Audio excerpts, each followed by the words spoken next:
In terms of the three main challenges that I'd say we probably see the most often, is in relation to warehousing, tax, and competition. So in relation to warehousing, I think there's a lot of uncertainty around whether they want to fulfill directly and say export from the UK, or whether or not they opt for a 3PL, and then it becomes a whole indecision about who they trust and who they use and things like that. Secondly, tax, it tends to kind of be one of the big feared words when you're going international. And so that tends to be something that people have a challenge with, or might kind of pause and consider whether or not they want to go international because of.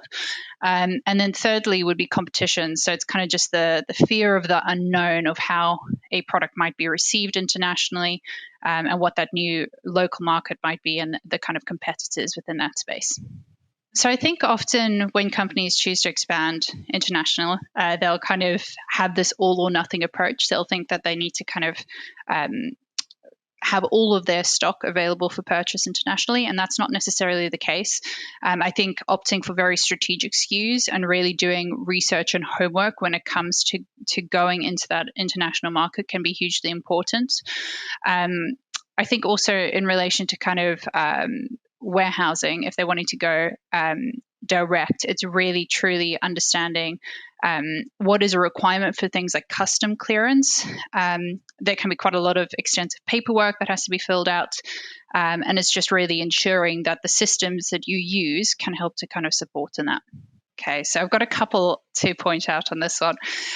So first of all, I'd say it's definitely useful to understand the market potential when going international. This kind of comes back to my previous point when I've been talking about doing homework and understanding kind of how to strategize a product launch into that country. Secondly, it's definitely worthwhile considering any kind of political and economic standpoints of kind of moving stock into a new location. Really, when you're kind of considering that new country, you got to consider investing in that country and whether or not it's a smart move. And you also want to understand if the product kind of falls under any kind of regulatory restrictions that kind of might want to be considered or might be quite different by comparison to your home country. Thirdly, I'd say kind of market accessibility. We've touched on things kind of like customs rules, but there can also be tariffs and access to infrastructure and kind of tools and solutions which might otherwise be different to your home country. And you also want to consider in terms of your selling channels whether there are any restrictions in terms of your current most profitable ones, and then also whether or not there are any avenues which you maybe previously hadn't considered when it comes to kind of marketplaces, and any supporting technology that comes along with that. And then on the fourth point, it would be really understanding kind of from a compliance point of view, things like tax again, but any intellectual property rights or any kind of labor and employment laws that need to be considered as well. I think in a broad sense, it's worth understanding that people attract people and that you need to be willing to spend the time understanding your product's cultural compatibility with the market, and how you might adapt just your broad kind of marketing strategies to fit local preferences.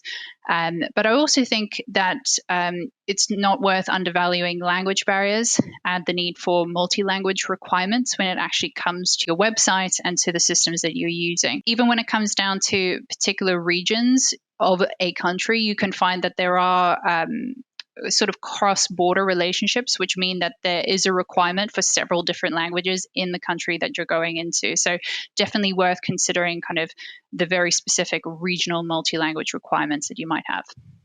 So from my point of view, and if it were me making the decision, it would really just be a case of, without a doubt, using a 3PL from the start. Of course, it's very much circumstantial, but when you are doing it yourself and you're, say, sending individual products internationally, there are a number of sort of disruption and cost points where you can kind of have errors and you can have things go wrong. So yeah, I think as an initial point, I would say very much to consider and very strongly consider using a 3PL for that kind of circumstance. I also think it's also worth mentioning from a 3PL perspective, not to just onboard your stock into a 3PL and set and forget it. Really do your research ahead of time, but also do things kind of post onboarding that stock into that warehouse, doing things like running test orders and regularly going and visiting your 3PL and just checking in on them to make sure that they're doing the kind of high class job that you're after. I think it's very much the same as how you would treat your home-based national customers. Just think about things like having good shipping and returns policies, and good customer service that have the correct kind of cultural fit and language compatibility for that country. Yeah, so I think technology as a whole is huge when going international. I think that you'd probably struggle if you weren't looking at kind of tech and how it can support. I think as a first point, and maybe it's a bit of a shameless plug, but a really good agency and an agency that has experience going into that market can be a really strong move. Secondly, I'd consider things like a PIM or a product information management system, just in terms of product data and product data continuity, and things like getting data approved prior to kind of launch in that country, and the language variations that come along with it. I'd also consider things like, particularly for the US market, using tools that can support on tax, just because it can be really a minefield when you go international. And then also really considering and utilizing the tech ecosystem for that country. I know I mentioned it before, but really doing your research in terms of the correct marketplaces for that country can kind of really aid in your expansion. I love this question. I think as an agency, we work in an environment in the day-to-day where we kind of can see those trends and the areas for opportunity. So I'm really glad that we're covering this one. So as an answer, almost a 0.0, it's always worth kind of being on top of your game when it comes to news and trend forecasts. So kind of consider what varying generations are doing in terms of technology, what it is that they're using, and kind of just being mindful in terms of on a kind of a news basis, what is sort of a hot topic. I think if we kind of reflect on the last sort of 4 years in terms of COVID-19 and all the varying wars that have kind of gone on, if we kind of came into it with that mindset, I think we would have possibly been more ahead of the game. So with that in mind, there are kind of 4 points that I'd probably point to when kind of considering things. So first of all, definitely take into consideration tech advancements and trends. Obviously, AI at the minute is the hot topic. Everybody loves that buzzword, but kind of if we consider it in the sense of kind of international expansion and e-commerce companies, if we kind of consider AI in conjunction with automation, you could be looking at things like revolutionizing your manufacturing processes, or improving logistics, or improving customer service, and as such, doing things like improving efficiency and reducing costs. So yeah, definitely tech as a first point, worth kind of considering, and worth thinking about trends. Secondly, I'd say we've probably become more aware of this over the past few years, but consider how global shifts may impact your supply chain, and possibly consider how you can kind of diversify your suppliers.